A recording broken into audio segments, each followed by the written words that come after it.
اعوذ باللہ من الشیطان الرجیم بسم اللہ الرحمن الرحیم یا ایہا الذین آمنوا قوا انفسکم واہلیکم نارا صدق اللہ العظیم وصدق رسولہ النبی الکریم ونحن علی ذلک لمن الشاہدین والشاکرین والحمد للہ رب العالمین ان اللہ وملائکتہ یصلون علی النبی یا ایہا الذین آمنوا صلوا علیہ وسلموا تسلیما اللہم صلی علی سیدنا و مولانا محمد معدن الجود والکرم وآلہ وصحبہ وبارک وسلم۔ حمد و صلاۃ کے بعد عزیز دوستو، بزرگوں اور بھائیوں، امیر المومنین خلیفۃ المسلمین مراد مصطفیٰ صلی اللہ تعالی علیہ وسلم حضرت سیدنا عمر فاروق رضی اللہ تعالیٰ عنہ کو 26 ذی الحج کو زخم لگا تھا، قاتلانہ حملہ آپ پر کیا گیا تھا، اور 1 محرم الحرام کو اسلام کے اس بطل جلیل، اس قائد، اس لیڈر اور دنیا اسلام پر اپنی سیرت کے انمٹ نقوش چھوڑنے والے اس خوبصورت انسان نے دنیا سے پردہ فرمایا۔ حضرت عمر فاروق رضی اللہ تعالیٰ عنہ ان لوگوں میں سے ہیں جو ابن الوقت نہیں ہوتے، ابو الوقت ہوتے، جو وقت کے مطابق نہیں بدلتے بلکہ وقت کو اپنے مطابق بدل دیا کرتے ہیں۔ یہ وہ لوگ تھے کہ دین ان کا اوڑھنا بچھونا تھا، ان کا چلنا پھرنا دین تھا، ان کا ہنسنا اور رونا دین تھا۔ انہیں علم الیقین سے لے کر عین الیقین تک ایک خاص مقام اللہ نے عطا کر دیا تھا، تو بس پھر یہ سمجھ گئے تھے کہ دین ہی زندگی ہے، دین ہی روح ہے، اور دین ہی ہماری اصل ہے۔ نبی کریم صلی اللہ تعالیٰ علیہ وسلم نے فرمایا کہ میں نے خواب دیکھا ہے، کچھ لوگوں کو میں نے قمیضیں پہنے ہوئے دیکھا، کچھ کی قمیضیں ناف تک تھیں، کچھ کی پیٹ تک تھیں، اور کچھ کی گھٹنوں تک تھیں۔ عمر، میں نے تمہیں بھی دیکھا ہے، تمہاری قمیض تو پیروں سے ٹکرا رہی تھی۔ تو حضرت عمر کہنے لگے، حضور خواب کوئی دیکھتا ہے، تعبیر کوئی بتاتا ہے، پر یہاں کمال یہ ہے کہ خواب بھی آپ نے بتایا ہے، تعبیر بھی آپ ہی بتائیں گے۔ حضور پھر بتا دیں اس خواب کی تعبیر کیا ہے۔ تو حضور نے فرمایا تعبیر یہ ہے کہ کسی کا دین ناف تک، کسی کا گھٹنوں تک، کسی کا پیٹ تک، اور عمر تو سارا ہی دین میں لپٹا ہوا ہے، تو سارا ہی دیندار ہے، سارا ہی۔ حضرت عمر فاروق رضی اللہ تعالیٰ عنہ آئیڈیل ہیں، ایک ہیرو ہیں۔ ان کی زندگی کے درجنوں پہلو ہیں، ہر سال ہم ایک پہلو بیان کر دیتے ہیں، کبھی عدل و انصاف پہ بات کر لیتے ہیں، کبھی نظام حکومت پر۔ ان کی زندگی کا ایک پہلو آج بھی ہماری گفتگو کا عنوان رہے گا، پر حضرت عمر کا مرتبہ اور مقام یہ ہے کہ نبی کریم علیہ السلام نے فرمایا کہ جبریل امین 950 سال میرے عمر کی شان بیان کریں تو عمر کی شان ختم نہیں ہوتی۔ 950 سال اگر حضرت جبریل بھی بیان کریں تو یہ مقام ہے سیدنا فاروق اعظم کا۔ اللہ تبارک و تعالیٰ نے جس طرح سارے نبیوں میں شان حضور کو عطا فرمائی، اسی طرح تمام نبیوں کے حواریوں میں سب سے زیادہ شان حضور کے غلاموں کو عطا فرمائی۔ قرآن مجید میں اللہ کریم نے فرمایا یا ایھا الذین آمنوا قوا انفسکم واہلیکم نارا، فرمایا اے ایمان والو خود بھی جہنم کی آگ سے بچو اور اپنے گھر والوں کو بھی دوزخ کی آگ سے بچاؤ۔ خود بھی بچو اور اپنے گھر والوں کو بھی، کس کو جی؟ جی ہماری ساری نصیحتیں باہر والوں کے لیے ہیں۔ باہر ہمیں بہت بڑا لیکچر بھی دینا پڑے تو چلتا ہے، بہت بڑی داستان سرائی بھی کرنی پڑے تو چلتی ہے، سٹیٹس اور معیار یہ ہے کہ سارا کچھ باہر والوں کے لیے، اور گھر کے وہ پھول جن کی آبیاری بھی ہم نے کرنی تھی، کوئی جڑی بوٹیاں اور گائیں تو وہ کاٹنی بھی ہم نے خود تھی، دھوپ اور چھاؤں کا خیال بھی ہم نے رکھنا تھا، وہاں ہماری نظر نہیں ہوتی۔ پڑوسی کے بچے کیا کر رہے ہیں یہ سارا پتہ ہوتا ہے، اور میرے گھر میں کیا گل کھل رہے ہیں اس کی مجھے خبر نہیں ہوتی۔ حضرت عمر فاروق نے جب یہ آیت نازل ہوئی تو فوراً عرض کیا یا رسول اللہ صلی اللہ علیہ وسلم، اس کا کیا مطلب ہے کہ خود بھی دوزخ کی آگ سے بچو اور اپنے گھر والوں کو بھی بچاؤ؟ تو نبی کریم علیہ السلام نے فرمایا عمر، اس کا مطلب یہ ہے کہ جن چیزوں کا اللہ رسول تمہیں حکم دیتے ہیں تم اپنے گھر والوں کو ان چیزوں کا حکم دو، اور جن چیزوں سے اللہ رسول تمہیں منع کرتے ہیں تم اپنے گھر والوں کو بھی ان چیزوں سے منع کرو۔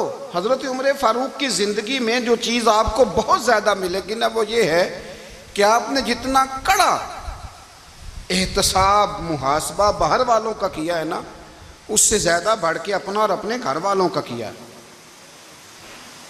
یہ بڑا عجیب معاملہ ہے کہ ہم جتنے لوگ ہیں ہمارا معیار یہ ہے کہ سامنے والا غلط ہے اور میں ٹھیک، یعنی دوسرے کا بچہ گلی میں نظر آ جائے تو اس کی غلطیاں نکلنی شروع ہو جائیں گی، اور میرا بچہ سارا شہر گھوم آئے ایک ٹائر پہ موٹر سائیکل پہ، تو ہم کہتے ہیں کہ ابھی بچہ ہے، انشاءاللہ سیانا ہو جائے گا۔ اگر ابا جی آج تک سیانے نہیں ہوئے کہ اس کو سمجھا لیں تو پھر بیٹے کا سیانا ہونا تو ہو سکتا ہے کہ وہ 60-70 سال لگ ہی جائیں۔ گھر کے اندر جب تک توجہ نہیں ہوتی، اور سب سے پہلے جب تک اپنی ذات پر توجہ نہیں ہوتی، تو والد کا جب تک کردار بچے نہیں دیکھتے جب تک، اتنی دیر تک ان کا تبدیل ہونا ممکن نہیں ہوتا۔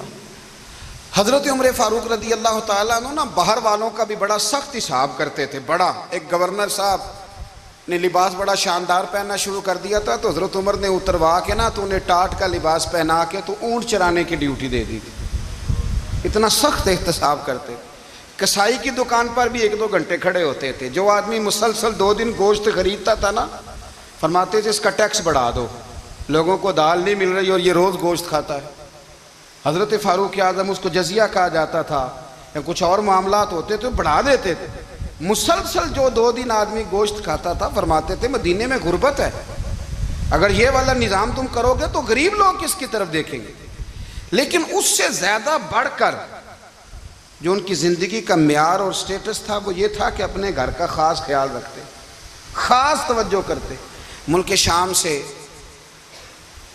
اور ایران سے کچھ لوگ آپ کی خدمت میں آئے تو وہاں سے کچھ کنیزیں بھی آئیں، ان کے بادشاہ پیغام لے کے۔ شاہ ایران کی کنیز کو ملکہ نے کہا کہ نا حضرت عمر کی زوجہ کو دیکھ کے آنا ذرا کس طرح کی ہے۔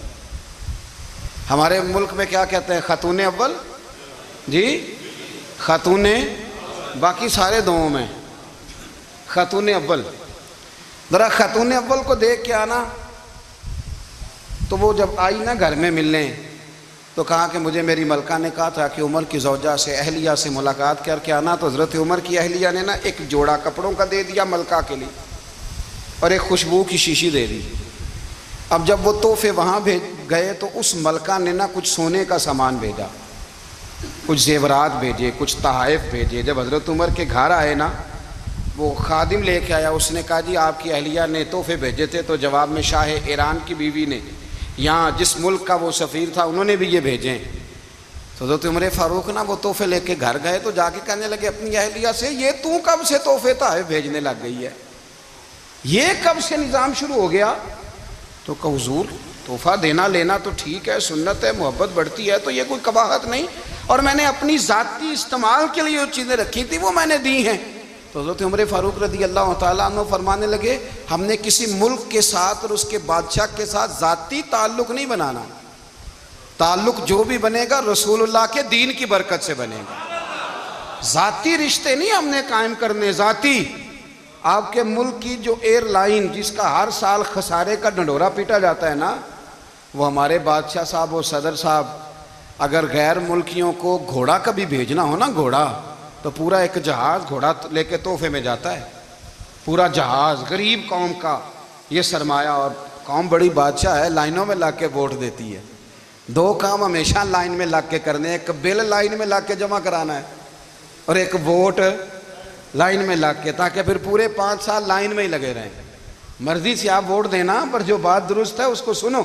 حضرت عمر فاروق رضی اللہ تعالیٰ عنہ نے اپنی اہلیہ سے پوچھا کتنے کا تھا وہ تیرا جوڑا اور خوشبو کی شیشی؟ انہوں نے کہا 3 دینار کی۔ فرمایا یہ 3 دینار تیرے اور باقی جو تحفے آئے ہیں وہ تو خود کہہ، چونکہ اس نے تیرے نام بھیجے ہیں، تو کہہ کہ میں مال غنیمت میں دیتی ہوں، تو کہہ میں مسلمانوں کو کہہ۔ تو زوجہ ہنس پڑی، کہنے لگی میں نہ بھی کہوں تو مجھے کہنا تو پڑے گا ہی، کہنا تو میں نے ہے ہی، جو کہ سامنے عمر فاروق ہیں، لہذا فرمایا کہہ دیتی ہوں میں نے دیا خزانے کو۔ حضرت عمر نے جمع کرا لیا۔ میں یہ کیا بات ہوئی؟ میرے گھر والے جو مرضی کریں، ان کا معیار زندگی جس طرح کا مرضی ہو۔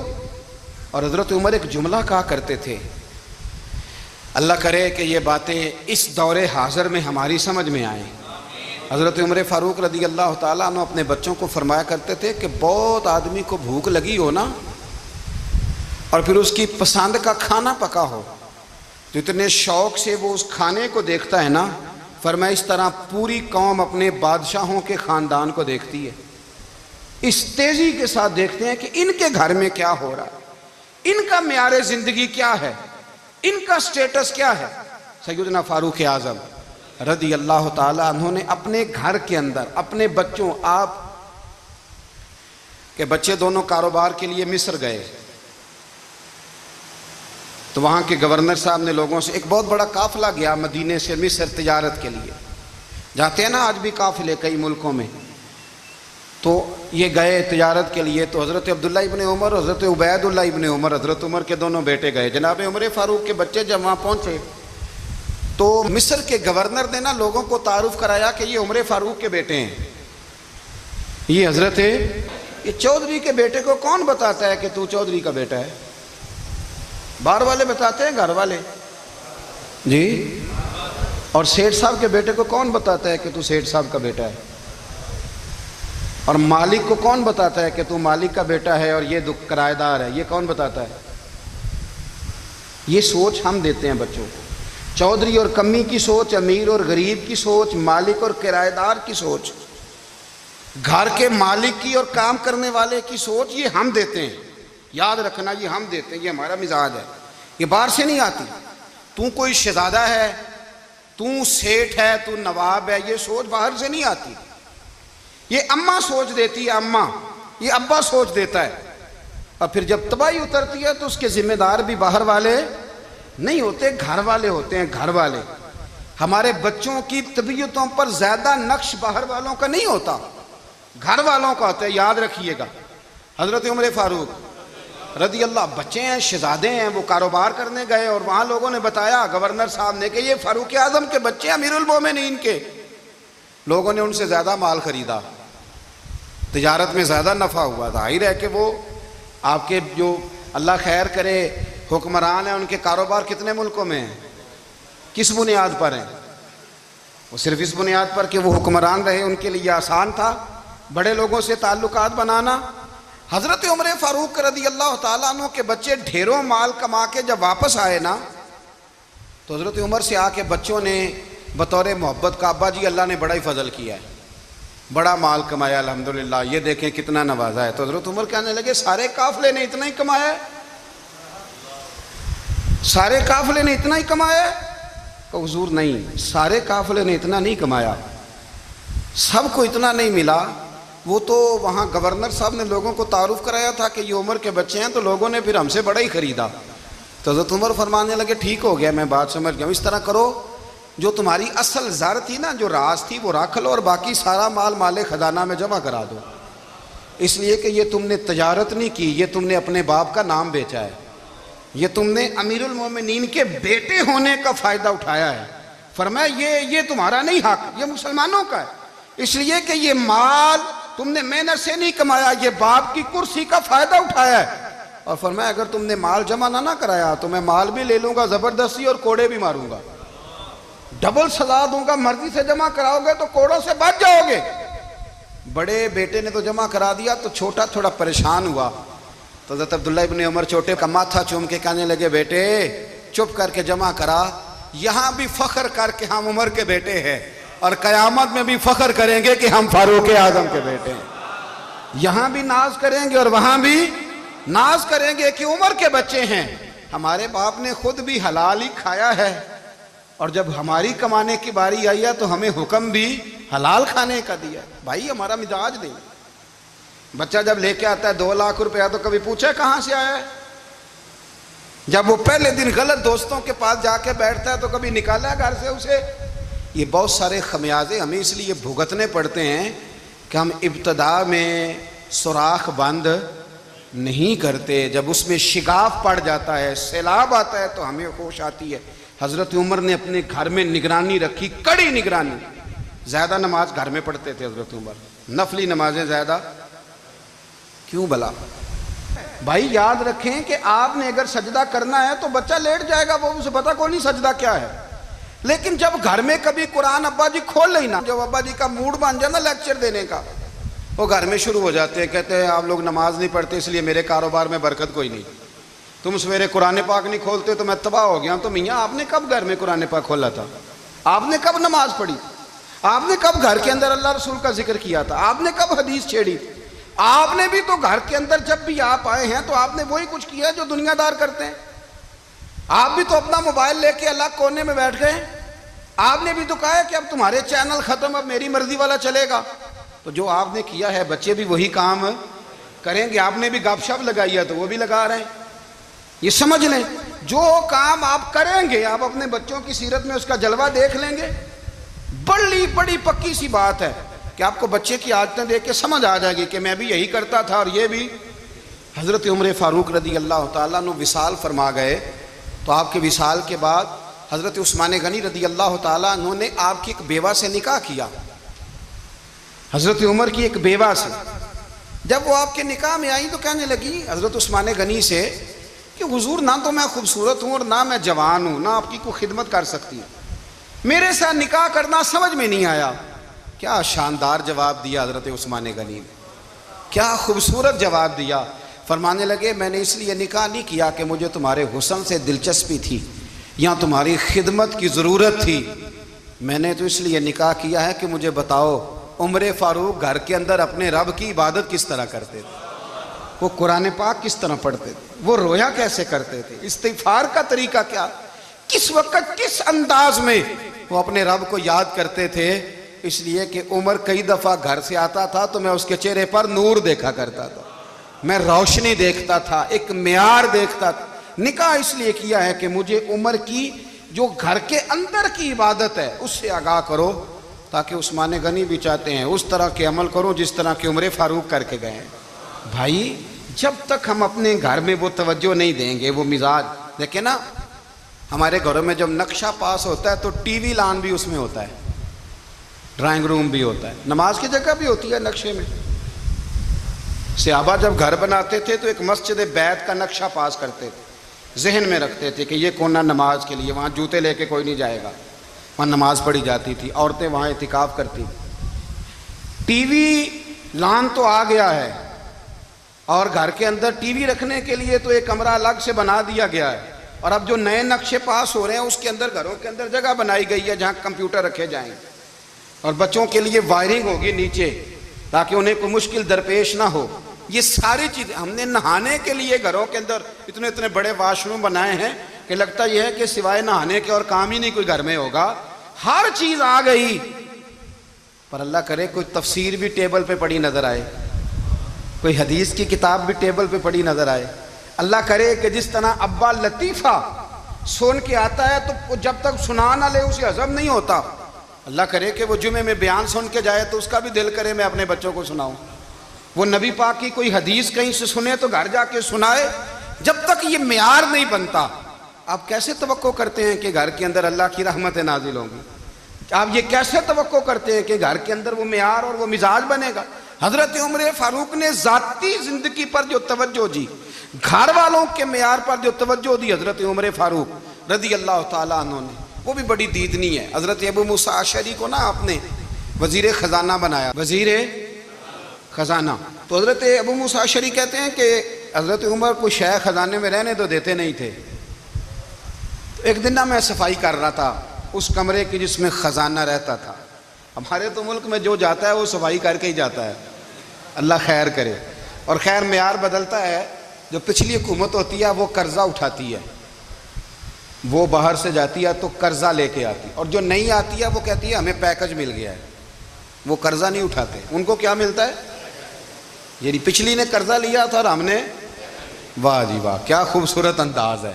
اس کا نام بدل کے نا, انہوں نے قرضہ لیا تھا اور ہم نے, میں کہا بڑے شاندار سیانے بندے ہو گئی. اور اللہ تعالیٰ خیر فرمائے. ہمارے جو بڑے شاندار قسم کے دوست ہیں نا, شاندار, جن کا ادب سے نام لیتے ہیں, وہ عرب کے بادشاہ ہیں. ہم تو عرب خالی کہتے بھی نہیں, عرب شریف کہتے ہیں, عرب شریف. انہوں نے پتہ کیا کیا ہے؟ انہوں نے اس طرح کیا ہے کہ جو کشمیریوں کا قاتل تھا نا, اس کے گلے میں میڈل ڈال دیا ہے. یہی کام وہ کرتے رہتے. انہوں نے پہلے انہیں بلا کے مندر بھی بنوائے تھے, ہمیں کوئی شکوہ نہیں, ان کی زمین ہے, اللہ تعالیٰ توفیق عطا کرنے والا ہے. پر خیال یہ تھا کہ چلو کشمیریوں کے زخموں پر نمک نہ چھڑکتے, 2 مہینے انتظار کر لیتے, کچھ حالات سنور جاتے, کچھ تھوڑا انتظار. ہیں ہمارے دوست, ہمارے وزیر اعظم صاحب جب جاتے ہیں تو وہ پھولوں کا ہار ڈالتے ہیں ہمارے دوست. لیکن انہیں وہ حدیث یاد نہیں کہ نبی پاک علیہ السلام نے فرمایا جب میرے مومن کو تکلیف ہوتی ہے تو مجھے بھی گنبد خضرا میں تکلیف ہوتی ہے. انہیں نہ کشمیریوں کا خون یاد نہیں آیا, انہیں برہان وانی کی کٹی ہوئی لاش یاد نہیں آئی, انہیں 30,000 بیوہ عورتیں 30,000 بیوہ عورتیں یاد نہیں آئی, 30,000 بیوہ عورتیں جن کے سہاگ اجڑ گئے, اور انہیں 1.25 لاکھ یتیم بچہ یاد نہیں آیا جو یتیمی کی زندگی گزار رہا ہے. اور اس کے باوجود بہت بڑے ذمہ دار ہیں وہ. مجھے پڑھ لینے دو آج احمد فراز کا شعر. وہ ہمارے مکتب, کوئی ایسا نہیں کہ وہ مولوی تھا, وہ غیر جانبدار تھا, پر مجھے آج پڑھ لینے دو اس کا شعر. ایک کلیجے کا درد ہے, پڑھ لینے دو. اس نے کہا تھا کہ پڑھتا ہوں تو کہتی ہے یہ خالق کی کتاب ہے, مثل یہودی یہ سعودی بھی عذاب, اس قوم کے بارے میں کیا لکھوں فراز, کعبے کی کمائی سے جو پیتے ہیں شراب, کعبے کی کمائی سے جو پیتے ہیں شراب, اس قوم کے بارے میں کیا لکھوں فراز. کہ کعبے کی کمائی سے جو پیتے ہیں شراب, میں خیال نہیں آیا تمہارا صرف دین یہ ہے کہ قبریں گرا دو, مزارات گرا دو, فقط یہ دین ہے؟ کوئی نبی پاک کے روزے کی طرف منہ کرے تو اسے مشرک کہو, یہ دین ہے؟ اس کا نام مذہب رکھا ہے تم نے. مذہب تو اس کا نام ہے کہ جو رسول اللہ کا نام لینے والا ہے وہ ہمارا یار ہے, اور جو نبی پاک کا نام لینے والا نہیں, ہمارا اس سے کوئی تعلق, یہ دین ہے. حضرت عمر فاروق کی سیرت سنا رہا ہوں, حضرت عمر کی. حضرت ابو موسیٰ اشعری نے ایک عیسائی کو منشی رکھا تھا, اکاؤنٹ آفیسر حضرت ابو موسیٰ اشعری نے. تو حضرت عمر فاروق بول پڑے, کہنے لگے تمہیں مسلمان کوئی نہیں ملا تھا, کلمہ گو نہیں تمہیں نظر آئے, کشمیریوں کی لاشیں نظر نہیں آتی, ان کا خون بہ رہا ہے, تباہی اتر رہی ہے, اور تم قاتل کو گولڈ میڈل پہنا رہے ہو. اور یاد رکھنا, جب مسلمانوں کی بچیاں روندی جاتی ہوں نا تو پھر اسلام امن کا درس نہیں دیتا, پھر اسلام جہاد کی بات کرتا ہے, پھر اسلام جہاد کی بات کرتا ہے, جہاد کی. وہ قومیں غیرت مند نہیں ہوتی کہ جن کے گھروں میں آگ لگی ہو اور وہ غیروں کو ہار پہناتی پھریں. اللہ کا کچھ خوف کرو, زندگی مختصر ہے. دبئی میں کتنے رہے اور کتنے چلے گئے, خدا را کچھ خدا. تم سے اچھے تو وہ نیو یارک کے رائٹر ہیں جو کم از کم اپنے کالموں میں کشمیر کی بات کرتے ہیں. تم سے اچھا برطانیہ کا وہ شخص ہے جو کم از کم BBC لندن پہ رپورٹ جاری کرتا ہے تو کہتا ہے کشمیر پہ ظلم ہو رہا ہے. تم سے تو وہ اچھے رہ گئے. تم نے بات کرنا تو دور کی بات, تم نے دشمنوں کے گلے میں ہار پہنانے شروع کر دیے. کل جب پوچھیں گے بلا کے تم کو اپنے سامنے, کیا جواب جرم دو گے تم خدا کے سامنے؟ بڑی تکلیف ہوئی, بڑی تکلیف ہوئی. وہ نا منصور حلاج کو پھانسی دی جا رہی تھی, تو حضرت جنید بغدادی بھی آ کے دیکھنے لگے. تو منصور حلاج کہنے لگے بابا سارا زمانہ دیکھے پر تو نہ دیکھ, سارا زمانہ تماشا دیکھے انہیں تو پتہ کوئی نہیں نا, تو نہ دیکھ. عرب شریف والو, ٹرمپ اسے انعام دیتا تو تکلیف کوئی نہیں تھی, ملکہ وکٹوریا اسے انعام دیتی تو تکلیف کوئی نہیں تھی, پر تم تو نہ ایسا کرتے. تم تو اپنے تھے, تم تو کلمہ گو تھے, تم تو یہ ظلم نہ کرتے, تم تو یہ حرکت نہ کرتے. میں کہتا ہوں ٹھہر ہی جاتے. جانا نہیں دنیا سے, اللہ کے حضور حاضر نہیں ہونا. جب رسول اللہ قبر میں آئیں گے تو کیا جواب دو گے؟ خدا را حضور نے فرمایا تھا گناہ روک نہیں سکتے تو دل میں ہی برا جان لو. ذالک اضعف الایمان، یہ کمزور ایمان ہے، کم از کم اتنی حد تک تو آ جاؤ دشمن سے گلے تو نہ ملو. خدا را سمجھیں ہمارا پہلا تعارف یہ ہے کہ ہم رسول اللہ کے غلام ہیں. اقبال نے کہا تھا وطن کا بت نہ بنانا، وطن کو بت نہ بنانا. اقبال کہنے لگے ان تازہ خداؤں میں بڑا سب سے وطن ہے، جو پیرہن اس کا ہے وہ مذہب کا کفن ہے. اس لیے کہ بازو تیرا توحید کی قوت سے قوی ہے، اسلام تیرا دیس ہے. اسلام تیرا دیس ہے کیونکہ تو مصطفی ہے، تو نبی پاک والا ہے، مصطفیٰ والا. اسلام تیرا دیس ہے، تو مصطفی ہے. امریکہ میں جو مسلمان رہتا ہے ہمارا بھائی ہے، اور پاکستان میں جو مرزائی رہتا ہے اس سے ہمارا کوئی تعلق نہیں ہے. حضرت عثمان غنی نے اپنے چچا کے بیٹے سے کہا تھا کہ تو کلمہ نہیں پڑھتا تو تیرا میرا رشتہ کوئی نہیں. بلال حبش سے آیا ہے پر میرے نبی کا غلام ہے تو سگے بھائیوں سے بھی آگے ہے. ہزاروں قومیں وجود میں آئیں دہر میں خوش کو تر کے رشتے سے، پر ہم نے بنیاد دوستی رکھی یاد خیر البشر کے رشتے سے. اپنی ملت پر قیاس اقوام مغرب سے نہ کر، خاص ہے ترکیب میں قوم رسول ہاشم. کچھ خیال کرے. پہلا تعارف دین ہے، اگر دین نہیں تو پھر کسی وطن کی کوئی ضرورت. اس لیے کہ پاکستان کا تصور اقبال نے پیش کیا نا، تو اقبال کہنے لگے ان تازہ خداؤں میں بڑا سب سے وطن ہے جس کو تم بت بنا کے پوجتے ہو.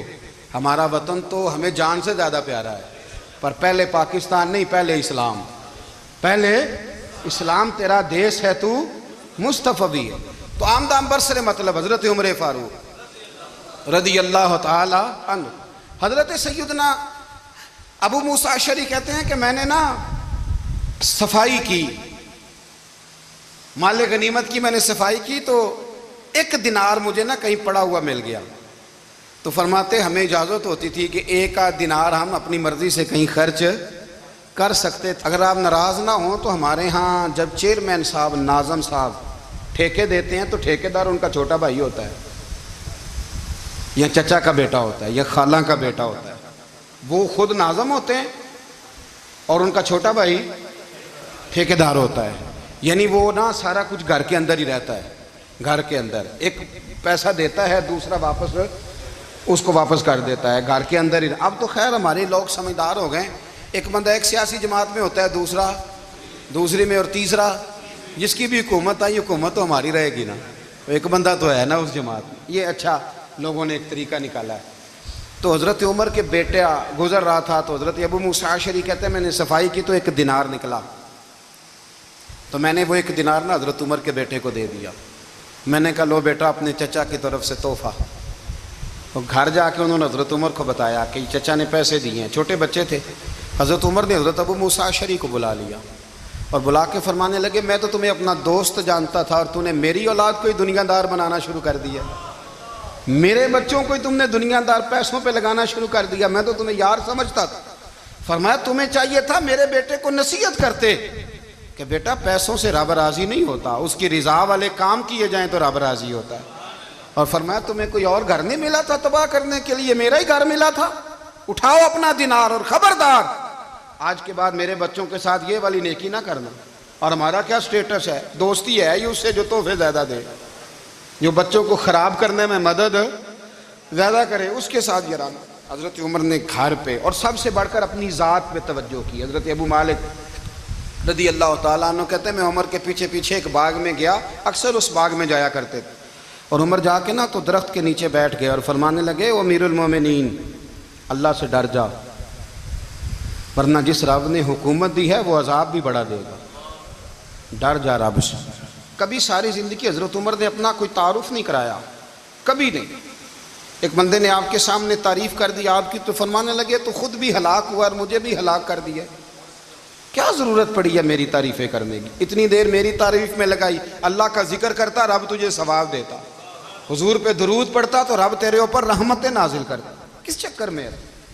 آج جتنا اچھی کوئی خوشامد کرے اتنی اچھی وزارت ملتی ہے، جتنی اچھی اس کو جو ہے وہ چاپلوسی کرنی آیا درجہ بھی اسے اتنا ہی اچھا ملتا ہے. حضرت عمر فاروق رضی اللہ تعالیٰ عنہ آپ کے بیٹے کہتے ہیں، صاحب فتوح الشام نے لکھا ہے آپ کے صاحبزادے کہتے ہیں میں نکلا تو میرے ابا جی نا اپنی پشت پر مشکیزہ رکھ کے کنویں سے پانی بھر کے آ رہے.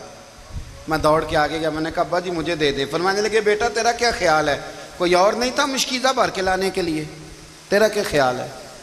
کہا ابا جی بڑے لوگ تھے پر آپ کیوں اٹھا رہے ہیں؟ فرمانے لگے نفس نا ذرا میرا بڑا ہو گیا تھا, اسے ذرا ذلیل کر رہا ہوں, ذرا اپنا محاسبہ کر رہا ہوں. یہ مجھے کہہ رہا تھا تو بڑی چیز ہے, تو میں نا ابھی مشکیزہ گھر رکھ کے آؤں گا, پھر تیری ماں نے مجھے کہا ہے کہ گھر میں لکڑیاں کوئی نہیں جلانے کے لیے, پھر میں جنگل سے لکڑیاں کاٹ کے لاؤں گا. اب میں امیر المومنین بن کے نا تو میرا نفس تھوڑا بڑا ہو گیا. اب یقین کریں ہمارا ہاضمہ خراب ہو جاتا ہے جب تک ہمارا تعارف صحیح نہ ہو, ہمارا تعارف ٹھیک نہ ہو. میں یہ ہوتا ہوں, میں وہ ہوتا ہوں, چھوڑ مٹی دیں تے مٹی رہنا ہی, مٹی دیں تے مٹی دیں تے مٹی رہنا ہی.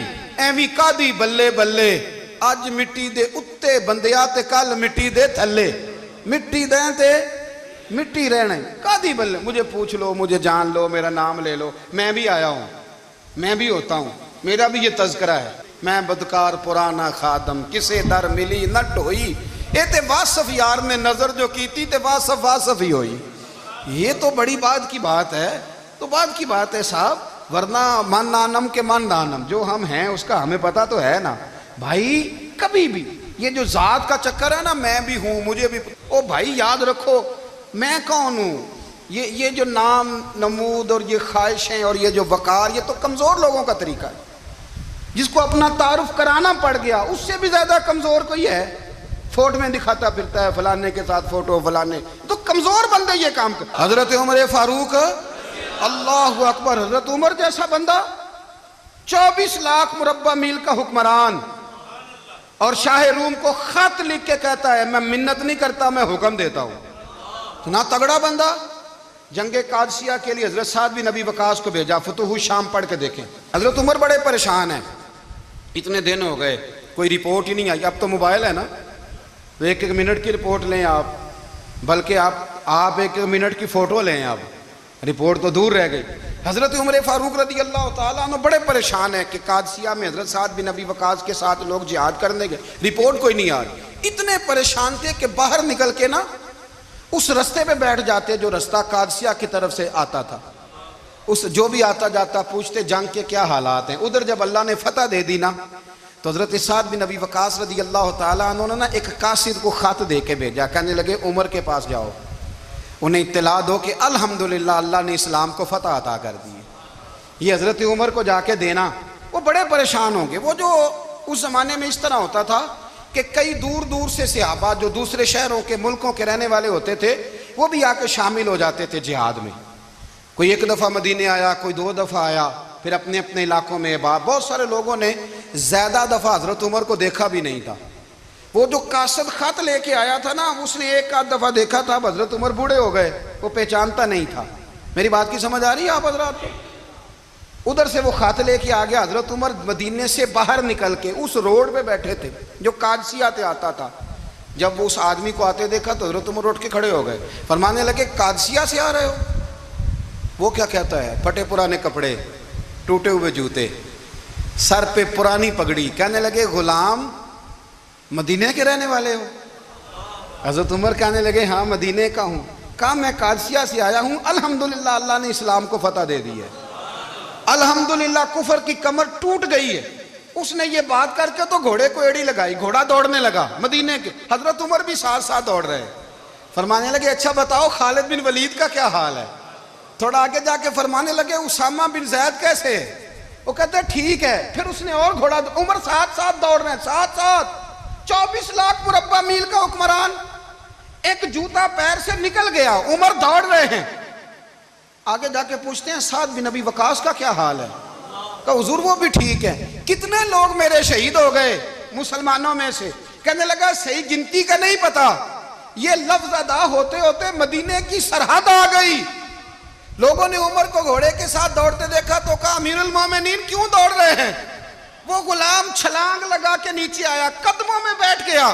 کہنے لگا حضور آپ نے بتایا ہی نہیں آپ امیر المومنین ہیں. آپ فرمانے لگے کیا بتاتا, میں تو اونٹ چرانے والے کا پتر ہوں, کیا بتاتا؟ وہ عمر ہوں جس نے اپنے گناہوں کا حساب دینا ہے, کیا بتاتا؟ جو ساتھ بھی نبی وقاص کو جہاد پہ بھیج کے خود بزدلوں کی طرح گھر میں بیٹھا ہے، کیا بتاتا؟ کوئی حیثیت نہیں، کوئی طور، تو نے اچھا کیا، تو تو مجاہد تھا، مجھے ساتھ ساتھ دوڑایا، تو نے اچھا کیا۔ جتنے لوگ تھے چیخیں مار کے رونے لگے۔ حضرت فاروق اعظم سے کہنے لگے عمر جب تک تیرے جلوے رہیں گے اللہ کامیابیاں ہی عطا فرمائے گا، جب تک تیرا رنگ رہے گا اللہ تعالیٰ نوازتا ہی رہے گا۔ کچھ نہیں کبھی اپنا آپ ظاہر ہی نہیں کیا۔ بہت بڑے تھے، بہت بڑے تھے حضرت عمر، بڑے تھے، لیکن ساری زندگی اپنے محاذ۔ حضرت ابو رافع غلام تھے، قرآن پاک بڑا سونا پڑھتے تھے۔ حضرت عمر جب بھی انہیں ملتے کہتے ابو رافع تو عمر سے اچھا ہے، قرآن بڑا شاندار پڑھتا ہے۔ تو وہ کہتے حضور اگر میں قرآن صحیح پڑھتا ہوں تو آپ کو قرآن کی تشریح زیادہ صحیح آتی، آپ بھی تو مجھ سے افضل ہیں۔ تو آپ فرماتے نہیں پھر بھی تو مجھ سے افضل ہے۔ کیوں؟ اس لیے کہ تو اپنے غلام اپنے آقا کی نوکری بھی ٹھیک کرتا ہے اور رب کی عبادت بھی ٹھیک کرتا ہے، اور مجھے خالص صرف عبادت کرنی ہوتی ہے وہ بھی ٹھیک نہیں کر پاتا۔ ساری زندگی اپنا محاسبہ، ساری زندگی اپنے گریبان میں دیکھا، ساری زندگی اپنے آپ کو پرکھا، اپنے آپ کو ٹٹولا۔ 62 سال عمر بیت گئی۔ حضرت حذیفہ بن یمان ایک صحابی تھے، میرے نبی کریم علیہ السلام نا ان سے راز کی باتیں کرتے تھے۔ ہر بندے کا ہاضمہ ٹھیک نہیں ہوتا، سب سے راز کی بات نہیں کرنی چاہیے۔ حضرت حذیفہ بن یمان کہتے ہیں حضور راز کی باتیں بتاتے۔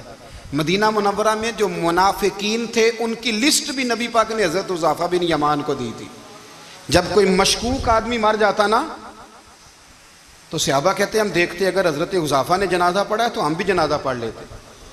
نبی پاک نے بھی کچھ جنازے نہیں پڑھے، ترمذی میں ہے، فرمایا عثمان سے جو بغض رکھے اس کا جنازہ نہیں پڑھیں گے۔ حضرت حذیفہ بن یمان اگر جنازہ پڑھتے تو لوگ پڑھتے، وہ نہ پڑھتے تو لوگ جنازہ نہ پڑھتے۔ حضرت حذیفہ بن یمان کہتے ہیں جناب عمر فاروق کی خلافت کے آخری ایام تھے، کچھ دنوں کے بعد وہ شہید ہو گئے۔ فرماتے آدھی رات کا وقت تھا، میں گھر میں سویا تھا بڑا بے فکر، اچانک میرے دروازے پہ دستک ہوئی، میں گھبرا کے اٹھا، اتنی رات کو کون آیا؟ کہتے ہیں قربان جاؤں، دروازے پہ گیا تو امیر المومنین فاروق اعظم دروازے پہ۔ میں نے کہا عمر کوئی حکم تھا تو مجھے بلا لیتے۔ کہنے لگے میں نا امیر بن کے نہیں آیا، تیرا ویر بن کے آیا ہوں۔ امیر المومنین کی حیثیت سے سرکاری کام سے بلاتا تو وہاں بلاتا، مجھے ایک ذاتی کام پڑ گیا۔ کہتے ہیں میں نے عمر کو گھر کی اندر بلا کے چارپائی پہ بٹھایا، میں نے کہا حضور میں غریب آدمی میں کیا آپ کے کام آ سکتا ہوں؟ تو کہتے ہیں انہوں نے نا مجھے ساتھ بٹھا لیا، پھر میرا ہاتھ پکڑ لیا، کہنے لگے تو عمر کو جانتا ہے؟ عمر جھوٹ نہیں بولتا۔ تو جانتا ہے؟ عمر وعدوں کا پکا ہے۔ کہا حضور جانتا ہوں۔ کہا میں اس وقت آیا ہوں جب دیکھ بھی کوئی نہیں رہا۔ حضرت حذیفہ بن یمان کہتے ہیں پریشان ہو گیا، حضور پہلیاں نہ بجھوائے، مہربانی کریں بتائیں کدھر آئے ہیں؟ تو حضرت عمر فاروق فرمانے لگے 62 سال کا ہو گیا ہوں، 63 میں چل رہا ہے، داڑھی سفید ہو گئی ہے، پھل پک گیا، اٹھ فریدہ ستیا، داڑھی آ گیا ہی پور، اگا نیڑے آ گیا ہی، پچھا رہ گیا ہی دور، اب قبر اشر کا معاملہ صاف نظر آنے لگا ہے۔ کہا حضور مجھ سے کیا چاہتے ہیں؟ حضرت عمر رو پڑے، کہنے لگے آج میں عشاء کے بعد نکلا ہوں تو نبی پاک کے صحابہ مجھے نیک کہہ رہے تھے، پھر میں نے بچوں کی ماں سے اور بچوں سے بھی پوچھا ہے، وہ بھی مجھ سے راضی ہیں، پر حذیفہ تیرے ساتھ نبی پاک راز کی باتیں کرتے تھے، سچ بتا کہیں عمر کا نام منافقوں میں شامل تو نہیں؟ سچ بتا ان منافقین میں تو شامل نہیں، کہیں اوپر سے تو نہیں سارا کچھ؟ حضرت حذیفہ بن یمان کہتے ہیں میں باپ کے مرنے پہ اتنا نہیں رویا جتنا عمر کے سوال پہ رویا۔ میں قدموں میں بیٹھ گیا، میں نے کہا نہیں عمر یہ تو میں نے نہیں سنا، لیکن یہ میں نے نبی پاک سے ضرور سنا ہے کہ میرے بعد اگر کوئی نبی ہوتا تو عمر ابن خطاب ہوتا۔ یہ میں نے اپنے کانوں سے سنا ہے کہ عمر جس گلی سے گزرے شیطان رستہ بدل جاتا ہے۔ یہ میں نے اپنے کانوں سے سنا ہے کہ 950 سال حضرت جبریل جناب عمر کی شان بیان کریں تو پھر بھی بیان نہیں ہو سکتا، یہ میں نے ضرور سنا۔ دوستو ساری زندگی حضرت عمر نے اگر دوسروں کا محاسبہ کیا تو اپنا اور اپنے بچوں کا بھی کڑا خیال رکھا، اپنی ذات پر بڑی توجہ دی۔ جو لوگ اپنا بھول جاتے نا، ہمیں اپنی صحت کا بڑا خیال ہے لیکن اپنی روحانی زندگی کا کوئی خیال نہیں ہے، قلبی زندگی کا کوئی تصور نہیں ہے۔ آپ یقین کریں موٹا آدمی کمزور ہونے کے لیے جدوجہد کر رہا ہے، کمزور طاقتور ہونے کے لیے، لیکن جس کو کتنے دن بیت گئے اللہ رسول کی یاد میں رویا ہی نہیں، کتنے دن بیت گئے نعت سننے کو دل ہی نہیں چاہا، جسے مہینوں بیت گئے اور قرآن پاک کی طرف نظر ہی نہیں گئی، وہ فکر مند ہی نہیں۔ زندگی زندہ دلی کا نام ہے، مردہ دل کیا خاک جیا کرتے ہیں۔ بھائی حضرت عمر کی زندگی دور حاضر میں ہمیں یہ سبق دیتی ہے کہ کڑی نگرانی رکھو اپنے پودوں کی، کڑا خیال رکھو اپنے ذاتی باغ کا، اور یہ جو تمہارے دل کی دنیا ہے، یہ تمہاری روح کی زندگی ہے، اس کا محاسبہ کرتے رہو۔ نبی کریم علیہ السلام نے فرمایا اپنا حساب خود کر لو قبل اس کے کہ تمہارا حساب کیا جائے۔ اپنا حساب بولیے، اپنا حساب۔ ہم ساری دنیا کا حساب کرتے پھرتے ہیں، کوئی کہاں سے کماتا ہے کہاں کھاتا ہے، پر اپنا حساب حضور نے فرمایا حساب کر لو قبل اس سے کہ تمہارا حساب۔ مولا علی فرماتے ہیں نماز پڑھ لو قبل اس کے کہ تمہاری نماز پڑھی جائے، نماز پڑھ لو قبل اس کے کہ تمہاری۔ اپنا محاسبہ کریں، تھوڑا سا نا اوپر دائیں بائیں دیکھنے کی بجائے تھوڑی سی گردن جھکا کے نا، درویش کہتے ہیں برے بندے نو میں لبن ٹریا تے جگ تے ملیا نہ کوئی، اپنے اندر چاتی پائی تے